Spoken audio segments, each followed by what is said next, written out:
السلام علیکم، وخت مو په خیر. پښتو شو چینل ته ښه راغلاست. د عامه روغتیا وزارت وایي چې له پرون راهیسې په افغانستان کې 45 کسان له نړیوالې وبا څخه جوړ شوي دي.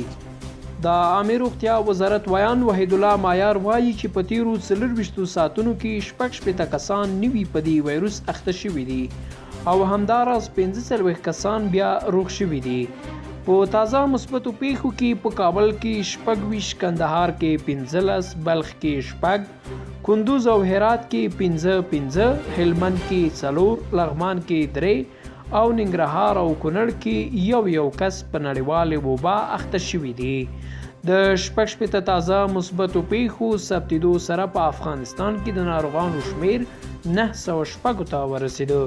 همداراز د 45 نورو کسانو له رغېدو وروسته په افغانستان کې د رغېدونکو کسانو شمیر 99 ته رسېدلی دی. حکومت په ولایتونو کې د ګرځبندیز موده هم غځولې ده او له خلکو څخه یې غوښتنه کړې ده چې ګرځبندیز دې عملي کړي او له کورونو څخه دې بهر نه راوځي.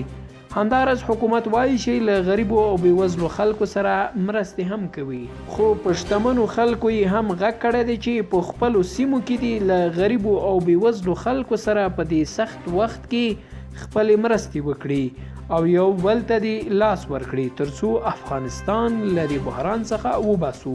د یادولو وړ ده چې په ټوله نړۍ کې بیا د نړیوالې وبا مثبتې پیښې 2,063,944 تنو ته رسیدلي دي چې تر ټولو زیات کسان بیا په امریکا کې په دې وایروس اخته دي.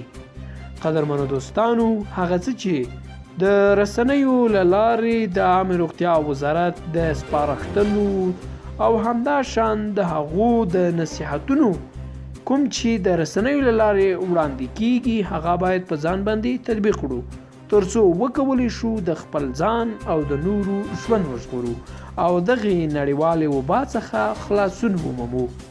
نو پښتو شو چینل سره واوسئ ترڅو وکولی شئ د سیمې او نړۍ له تازه احوالاتو څخه خبر شئ. مننه چې تر دې مهاله راسره یاستئ.